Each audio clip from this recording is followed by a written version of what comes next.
विधानसभा में आज नीतीश कुमार ने विश्वास मत हासिल कर लिया है। उन्होंने 129 मत उन्हें मिले हैं, जबकि जो इससे पहले जो अध्यक्ष के अविश्वास प्रस्ताव को लेकर प्रस्ताव हुआ था उसमें उन्हें 125 एनडीए को मिला था, जबकि 112 महागठबंधन को मिला था। और इसके बाद आज विश्वास मत हासिल करने के साथ ही जो तमाम जो विपक्ष के जो नेता थे उन्होंने वॉकआउट कर लिया। और सबसे खास बात रही कि जिस खेला की बात तेजस्वी यादव कर रहे थे, लगातार करते रहे थे, आज खेला उन्हीं की पार्टी के साथ हो गया। उनकी पार्टी के 3 विधायकों ने अपना खेमा बदला और जेडीयू के साथ सत्ता पक्ष के साथ जा मिले। और ये तमाम तीनों वो विधायक थे जो कल तक तेजस्वी यादव के घर पे मौजूद थे, लेकिन उसके बाद जब खेला शुरू हुआ और रात में जब पुलिस पहुंची, उसके बाद आज सुबह ये नजर आए जेडीयू खेमे में। और इसके साथ ही जो नीतीश कुमार का सबसे बड़ी जो अग्नि परीक्षा थी वो उन्होंने पास कर लिया।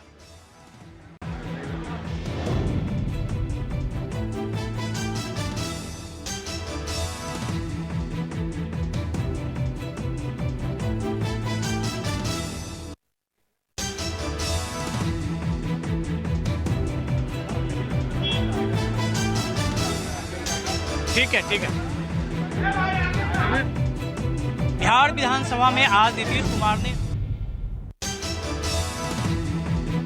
भारत का यूनिफाइड पेमेंट इंटरफेस यानी यूपीआई अब ग्लोबल होता जा रहा है। बहुत से देशों ने इसे अपनाने में दिलचस्पी दिखाई है और वहीं प्रधानमंत्री नरेंद्र मोदी ने आज श्रीलंका और मॉरिशस में भी यूपीआई और रुपे को लॉन्च कर दिया है। यानी आपको बताएं कि अब इसका विस्तार हो गया है और इसके तहत मॉरिशस और श्रीलंका में भी लोग यूपीआई का इस्तेमाल कर सकेंगे। प्रधानमंत्री नरेंद्र मोदी आज दोनों देशों में इस सर्विस को लॉन्च कर दिया और साथ ही साथ मॉरिशस के प्रधानमंत्री प्रविंद जुगनौथ के साथ 3 देशों के सेंट्रल बैंक के गवर्नर भी उपस्थित रहे। यहाँ आपको बताएं कि 2016 में यूपीआई की शुरुआत हुई थी और इससे पेमेंट करना बहुत ही आसान हो जाता है। यानी आप अपने ही देश में नहीं, जब आप विदेशों में जाएं तब भी आपको पेमेंट के लिए बहुत ज्यादा जूझने की जरूरत नहीं है।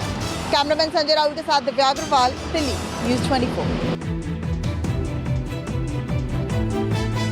प्रधानमंत्री नरेंद्र मोदी ने आज रोजगार मेले के तहत 1 लाख से अधिक युवाओं को नियुक्ति पत्र बांटी और इस दौरान उन्होंने इस कार्यक्रम को संबोधित भी किया। प्रधानमंत्री नरेंद्र मोदी की सरकार का यह 12वां और 2024 के लोकसभा चुनाव से पहले आखिरी रोजगार मेला था। इस दौरान प्रधानमंत्री ने दावा किया कि उनकी सरकार ने पिछली सरकार की तुलना में 1.5% अधिक सरकारी नौकरी दी है। इस दौरान प्रधानमंत्री ने दिल्ली में कर्मयोगी भवन की भी आधारशिला रखी। यह परिसर मिशन कर्मयोगी के बीच सहयोग और तालमेल को बढ़ावा देगा। कार्यक्रम को वर्चुअली संबोधित करते हुए प्रधानमंत्री मोदी ने कहा कि आज हर युवा जानता है कि अगर वह कड़ी मेहनत करे तो वह अपने लिए जगह बना सकता है। 2014 से हम युवाओं को विकास में भागीदार बनाने का प्रयास कर रहे हैं। प्रधानमंत्री नरेंद्र मोदी ने ये भी कहा कि उनकी सरकार बिल्कुल ट्रांसपेरेंट तरीके से काम करती है और इस दौरान उन्होंने युवाओं को अपनी और पुरानी सरकार के बीच का अंतर भी समझाया। कैमरामैन सुनील के साथ कुमार गौरव, न्यूज़ 24, दिल्ली।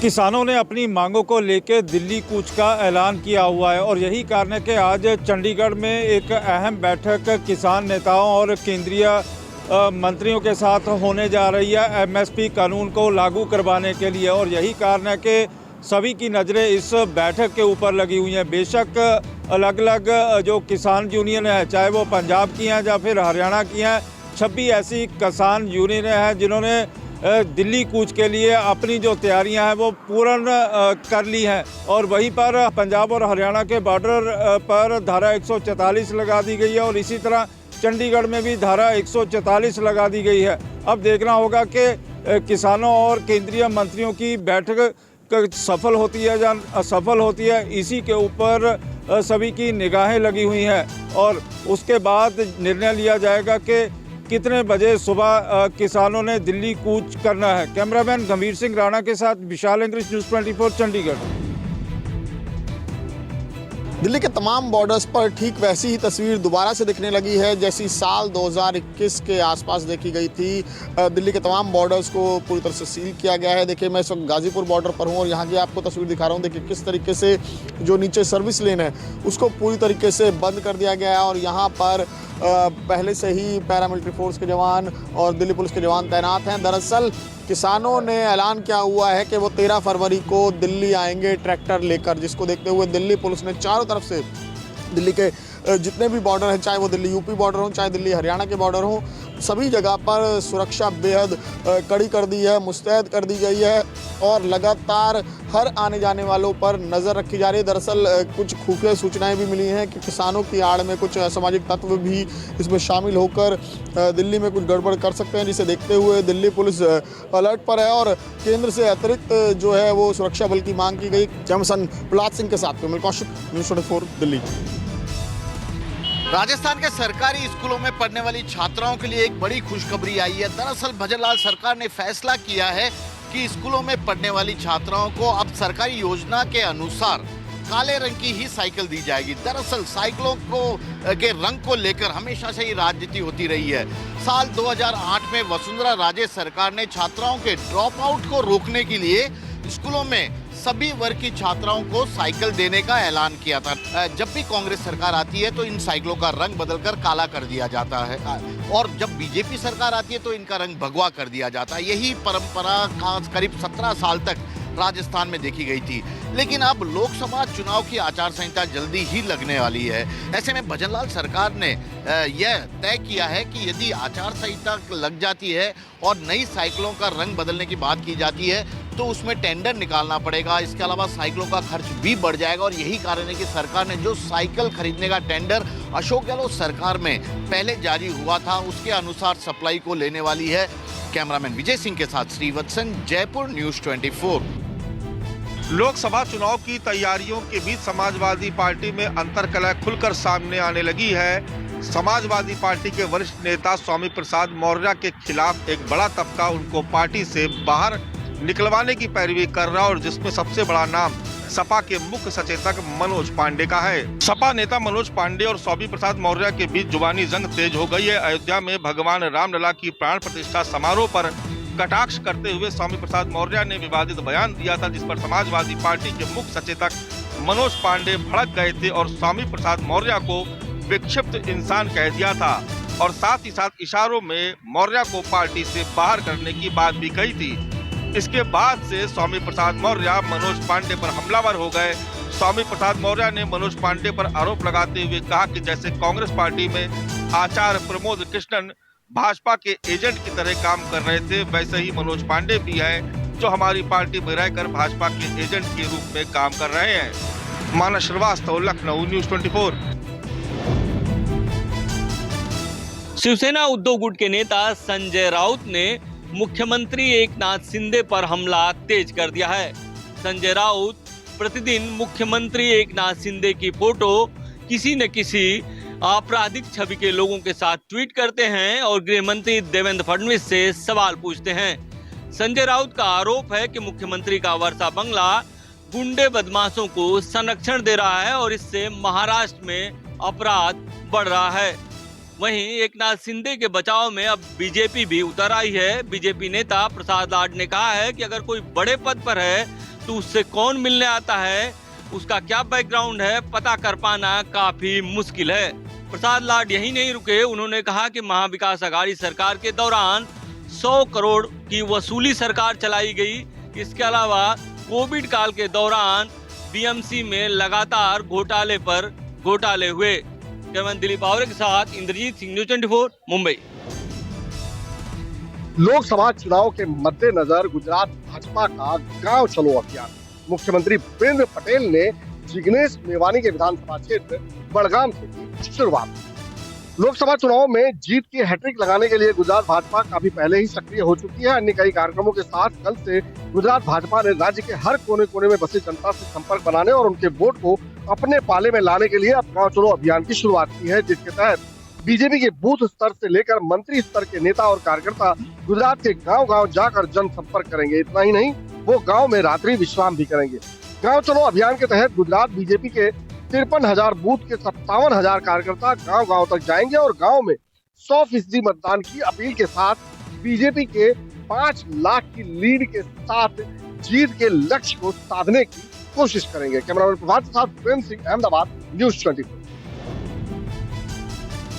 पश्चिम बंगाल की सत्तारूढ़ पार्टी टीएमसी राज्यसभा सांसदों के लिए 4 नामों का चयन किया है। इनमें 3 नामों को प्राथमिकता दिया गया है। ये 3 नाम पश्चिम बंगाल की महिला हैं जो राज्यसभा सांसद के तौर पे भेजी जा रही हैं। इनमें सागरिका घोष, सुष्मिता देव, ममता बाला ठाकुर का नाम को लिया गया है। मुख्यमंत्री ममता बनर्जी हमेशा से ही पश्चिम बंगाल में इस बार महिलाओं को आगे कर रही है। तो वही 2024 के लोकसभा चुनाव में इस तरह का कयास लगाया जा रहा है कि महिला उम्मीदवारों की सबसे ज्यादा भागीदारी पश्चिम बंगाल में मुख्यमंत्री ममता बनर्जी करने जा रही है, क्योंकि महिलाओं को लेकर जिस तरह से आगे चल रही है और ममता बनर्जी को पता है कि यदि महिलाओं को ज्यादा खुश किया जाएगा तो 2024 के लोकसभा चुनाव में इसका सबसे जबरदस्त फायदा टीएमसी पार्टी को होगा। तो वही जिस तरह से कह सकते हैं कि लगातार यहाँ पे लक्ष्मी भंडार का था 500 रुपए था, मुख्यमंत्री ममता बनर्जी महिलाओं के लेकर 1000 रुपए कर दिए। तो अब 3 नाम जिस तरह से महिलाओं का है, तो अब राज्यसभा के लिए यहाँ से पश्चिम बंगाल से 4 नामों का तय किया गया है। कैमरामैन पंकज के साथ मनोज पांडे, न्यूज़ 24 कोलकाता। 1950 करोड़ की विकास परियोजनाओं के साथ देश के गृह मंत्री आज से गुजरात दौरे पर। केंद्रीय गृह और सहकारिता मंत्री अमित शाह आज से 2 दिन के गुजरात दौरे पर हैं। उन्होंने सोमवार को अहमदाबाद में करीबन 1500 करोड़ रुपए की परियोजनाओं का उद्घाटन और शिलान्यास किया। अमित शाह ने गुजरात दौरे की शुरुआत सुबह 10 बजे थलतेज में स्वास्थ्य केंद्र के शुभारंभ से की। बाद में उन्होंने आर्थिक पिछड़े वर्ग के लिए 588 आवासों का लोकार्पण किया। उन्होंने नए सरकारी स्कूल और नए वार्ड का भी शुभारंभ और शिलान्यास किया। शहर में ईवी के 12 चार्जिंग स्टेशनों का भी उन्होंने उद्घाटन किया। वहीं देश की राष्ट्रपति द्रौपदी मुर्मू भी आज गुजरात दौरे पर है। राजकोट के टंकारा में आयोजित स्वामी विवेकानंद के स्मरण उत्सव में शरीक होने पहुंची है। राष्ट्रपति ने आज राजकोट में 250 करोड़ से बनने वाले ज्योति तीर्थ का शिलान्यास भी किया। राष्ट्रपति सूरत में सरदार वल्लभ भाई राष्ट्रीय प्रौद्योगिकी संस्थान के 20वें दीक्षांत समारोह में भी शामिल होंगी। कैमरामैन कुमार के साथ भूपेंद्र सिंह, अहमदाबाद, न्यूज़ 24। पश्चिम बंगाल के संदेश खाली में हिंसा रुकने का नाम ही ले रहा है। लगातार हिंसा की गतिविधियां देखी जा रही है। जो ग्रामीण महिलाएं यहाँ पे शाहजहां शेख के बचाव में खड़ी थी, अब वहीं पे ग्रामीण महिलाएं शाहजहां शेख की कैसे गिरफ्तारी हो, हाथों में डंडे झाड़ू लेकर सड़क पर उतर चुकी हैं। लगातार विरोध कर रही है शाहजहां शेख और उसके करीबियों की गिरफ्तारी किया जाए। इसको लेते हुए हिंसा को यहाँ पे पूरे इलाके में 144 धारा लगा दिया गया है। इंटरनेट सेवाएं पूरी तरह से ठप कर दिया गया है और हिंसा न यहाँ पे बढ़े, इसको लेकर प्रशासन पूरी तरह से मुस्तैद है। जिसको देखते हुए पश्चिम बंगाल के राज्यपाल सीबी आनंद बोस दौरे पे हैं और दौरे के दौरान यहाँ पे सीबी आनंद पहुंचे हैं और जिस तरह से उन्होंने साफ तौर से संदेश दिया है कि यहाँ पे संदेश खाली में शांति बहाल किया जाए, इसको लेकर राज्यपाल पहल कर रहे हैं। इसको लेकर यहाँ पे जो संदेश खाली है, शुभेंदु अधिकारी का दौरा अहम है और शुभेंदु अधिकारी दौरे के दौरान किस तरह से हिंसा यहाँ पे ना हो और कैसे यहाँ पे लोगों को, ग्रामीणों को सुरक्षित किया जाए, इस पे भी लेके यहाँ पे शुभेंदु अधिकारी पहुंच रहे हैं और जिसका खास तौर पे यहाँ पे राज्यपाल का दौरा अहम माना जा रहा है। कैमरामैन पंकज के साथ मनोज पांडे, न्यूज़ 24 संदेश खाली। दिल्ली में 13 फरवरी को किसान आंदोलन का आह्वान किया गया है और इसी आंदोलन में शामिल होने के लिए मध्य प्रदेश से भी किसान यहां पर पहुंचने की कोशिश कर रहे हैं, लेकिन किसानों को अलग अलग जिले में रोका भी जा रहा है।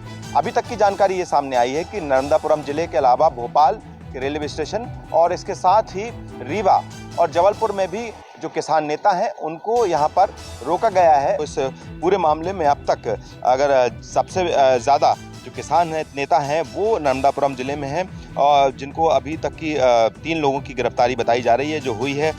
जो पिपरिया में ये पुलिस ने राष्ट्रीय किसान मजदूर संघ के जिला अध्यक्ष शिव कुमार राजौरिया, ब्लॉक अध्यक्ष महेश उपाध्याय और सचिन संघ से जुड़े सचिन शर्मा को भी यहाँ पर गिरफ्तार किया गया है और एडीएम कोर्ट से उनको जेल भेजा गया है। जबलपुर में भी इसी तरह से जो किसान नेता रतन यादव को भी यहाँ पर गिरफ्तार किया, क्राइम ब्रांच ने ये कार्रवाई की है, उनको भी इसीलिए डिटेन किया गया ताकि वो उस आंदोलन में शामिल ना हो सके। रीवा में भी इसी तरह से जुड़े हुए किसान नेता जो कि ऋतुराज पार्क में यहाँ पर बैठकर किसानों से बातचीत कर रहे थे, उनको एक रविवार को उनको भेजा गया है, जेल भेजा गया है। अब तक की जो खबरें सामने आई उसमें ज़्यादातर किसान नेताओं को जो कि दिल्ली कूच करना चाह रहे हैं उनको यहाँ पर फिलहाल रोक दिया गया है। कैमरा पर्सन कमलेश व्यास के साथ विपिन श्रीवास्तव, न्यूज़ 24 मध्य प्रदेश। जम्मू कश्मीर में राष्ट्र विरोधी गतिविधियों की जानकारी देने वाले को अब जम्मू कश्मीर पुलिस की ओर से 1 लाख रुपए से लेकर 5 लाख रुपए का इनाम दिया जाएगा। इसको लेकर जम्मू कश्मीर पुलिस की ओर से जम्मू कश्मीर के 20 जिलों के एसएसपी के नंबर भी शेयर किए गए हैं। कोई भी व्यक्ति इन एसएसपी को संपर्क कर सकता है और जानकारी देने वाले व्यक्ति की पहचान को गुप्त रखा जाएगा। आपको बता दें, अगर किसी व्यक्ति के पास आतंकियों की जानकारी है, आतंकियों के मददगारों की जानकारी है, ड्रोन की जानकारी है, जो पाकिस्तान लगातार ड्रोन के जरिए हथियार गोला बारूद को भारतीय सीमा में बेचने की कोशिश करता है, उसकी जानकारी है, नशीले पदार्थ की जानकारी है या अन्य कोई भी राष्ट्रीय विरोधी गतिविधि की जानकारी है, तो वो डायरेक्ट इन अधिकारियों को दे सकता है, अधिकारियों से संपर्क कर सकता है। यानी तमाम राष्ट्रीय विरोधी गतिविधियों की जानकारी जो भी व्यक्ति देगा उसे ये बड़ा इनाम जम्मू कश्मीर पुलिस की ओर से दिया जाएगा। कैमरामैन पवन के साथ पंकज शर्मा, न्यूज़ 24 जम्मू। आज की सुबह भारतीयों के लिए एक सुखद संदेश लेकर के आई, जब भारतीयों को ये पता चला कि 8 पूर्व नौसैनिक जो कि कतर की जेल में बंद थे, उन्हें रिहा कर दिया गया है और भारत वापसी उनकी हो गई है। ये वाकया तब शुरू हुआ जब अक्टूबर के महीने में यह खबर आई थी कि कुछ आरोपों के तहत 8 पूर्व नौसैनिकों को जो कतर की राजधानी दोहा में एक प्राइवेट कंपनी के लिए काम कर रहे थे, गिरफ्तार कर लिया गया है और जेलों में बंद कर दिया गया है। और उनके ऊपर जो भी आरोप लगे थे उसके एवज में उन्हें मौत की सजा सुनाई गई थी। इसके बाद भारत सरकार, खासतौर पर विदेश मंत्रालय ने लगातार कोशिशों के जरिए वहां की अदालतों में केस लड़ा और साथ ही साथ कूटनीतिक स्तर पर भी प्रयास जारी रहे। 8 भारतीयों में से 7 भारत पहुंच चुके हैं। जो 8वें भारतीय हैं उन्हें भी रिलीज कर दिया है और भारत सरकार उनकी घर वापसी की इंतजाम में लगी हुई है। कैमरामैन अजय के साथ संजीव त्रिवेदी, न्यूज़ 24 दिल्ली। आज सुबह 11:24 पर महाराष्ट्र के पूर्व मुख्यमंत्री और प्रदेश कांग्रेस के पूर्व अध्यक्ष अशोक चव्हाण ने अपना इस्तीफा विधानसभा के अध्यक्ष राहुल नार्वेकर के पास वहां पर जमा किया। राहुल नार्वेकर ने भी अशोक चव्हाण का इस्तीफा तुरंत मंजूर कर लिया। अशोक चव्हाण के इस्तीफे के बाद उनके बेहद खास अमर राजूरकर, जो विधानसभा के अध्यक्ष है और नांदेड़ कांग्रेस कमेटी के उपाध्यक्ष है, उन्होंने भी अपने विधायक पद से और पार्टी से इस्तीफा दे दिया। अशोक चव्हाण पिछले दिनों ही इंडिया गठबंधन की हर बैठक में वहां पर मौजूद नजर आते थे, लेकिन एकाएक अशोक चव्हाण ने अपना इस्तीफा वहां पर दे दिया है। बताया ये जाता है कि अशोक चव्हाण को शायद भारतीय जनता पार्टी राज्यसभा का उम्मीदवार बना सकती है। आने वाले 15 और 16 तारीख को केंद्रीय गृह मंत्री अमित शाह महाराष्ट्र के दौरे पर है और इसी दौरे में अशोक चव्हाण भारतीय जनता पार्टी का दामन थामेंगे। कैमरामैन अंचल सिंह ठाकुर के साथ विनोद जगदाले, न्यूज़ 24 मुंबई। दिल्ली में 13 फरवरी को किसान आंदोलन का आह्वान किया गया है और इसी आंदोलन में शामिल होने के लिए मध्य प्रदेश से भी किसान यहां पर पहुंचने की कोशिश कर रहे हैं, लेकिन किसानों को अलग अलग जिले में रोका भी जा रहा है। अभी तक की जानकारी ये सामने आई है कि नर्मदापुरम जिले के अलावा भोपाल के रेलवे स्टेशन और इसके साथ ही रीवा और जबलपुर में भी जो किसान नेता हैं उनको यहाँ पर रोका गया है और साथ में उन पर ये जो कार्रवाई की गई है वो ये कि भावनात्मक तौर पर उकसाने का आरोप लगाया गया है और इसी उकसाने को लेकर ये कार्रवाई की गई है कि वो आह्वान कर रहे हैं कि ज़्यादा से ज़्यादा किसान दिल्ली पहुँचे, इसलिए उन्हें यहाँ पर उन्हें अरेस्ट किया गया है और साथ में उनको कुछ वक्त के लिए रोका गया है। तो कुल मिलाकर मध्य प्रदेश में भी अब तक की जो खबरें सामने आई उसमें ज़्यादातर किसान नेताओं को जो कि दिल्ली कूच करना चाह रहे हैं उनको यहाँ पर फिलहाल रोक दिया गया है। कैमरा पर्सन कमलेश व्यास के साथ विपिन श्रीवास्तव, न्यूज़ 24 मध्य प्रदेश। महाराष्ट्र में मौसम में बड़ा बदलाव हुआ है। राज्य के विदर्भ और मराठवाड़ा इलाके में बेमौसम बरसात की मार पड़ी है। बेमौसम बरसात के साथ साथ ओले भी पड़े हैं, जिसके चलते खेतों में खड़ी फसलों को नुकसान हुआ है और किसानों की परेशानी बढ़ी है। मौसम विभाग ने पहले ही विदर्भ और मराठवाड़ा के विभिन्न हिस्सों में सोमवार तक बेमौसम बारिश होने की भविष्यवाणी की थी और विदर्भ के अधिकांश हिस्सों के लिए येलो अलर्ट भी जारी किया गया था। फरवरी महीने में खूब बादल बरसे, जिसके कारण कपास, गेहूं, चना, अरहर जैसी फसलें बर्बाद हुई है। राजस्व अधिकारी का कहना है कि जल्दी फसलों को हुआ नुकसान का आकलन किया जाएगा, क्योंकि इस वक्त खेत काफ़ी गिल्ली है। अगले 24 से 48 घंटों के लिए मौसम विभाग ने बेमौसम बरसात के साथ साथ तूफानी हवा और बिजली गिरने का अनुमान लगाया है और लोगों को सतर्क रहने के लिए भी कहा गया है। इस बेमौसम बरसात के चलते किसानों को तो काफ़ी नुकसान हुआ ही है, लेकिन इस बरसात का असर राज्य के अन्य हिस्सों में भी दिखाई दे रहा है। इस बेमौसम बरसात के चलते अन्य इलाकों में ठंड बढ़ी है। कैमरा पर्सन राजेंद्र सिंह के साथ अंकुश जायसवाल, न्यूज़ 24 मुंबई। कश्मीर घाटी में हाल ही में हुई बर्फबारी से यहाँ पर्यटन से जुड़े लोगों ने राहत महसूस की है, क्योंकि घाटी के मशहूर पर्यटन स्थल सोनमर्ग और पहलगाम व गुलमर्ग जैसी जगहें दोबारा से अब धीरे धीरे पर्यटकों से भरी हुई नजर आने लगी है। पर्यटकों का जमावड़ा इन इलाकों में अब दिखने लगा है और पर्यटन से जुड़े लोग राहत की सांस ले रहे हैं, क्योंकि पिछले 3 महीनों के दौरान जब कश्मीर घाटी में सर्दियों के पर्यटन सीजन का पीक समय था, नवंबर से लेकर जनवरी तक, तब कश्मीर घाटी में कोई भी बर्फबारी नहीं हो रही थी, जिसकी वजह से गुलमर्ग, सोनमर्ग और पहलगाम जैसी जगहों पर पर्यटन ना के बराबर पहुंच गया था। पर्यटक लगातार बुकिंग्स कैंसिल कर रहे थे और इसके चलते पर्यटन से जुड़े लोगों को भारी नुकसान भी उठाना पड़ रहा था। कैमरामैन मुजफ्फर रशीद के साथ आसिफ श्रीनगर, न्यूज़ 24।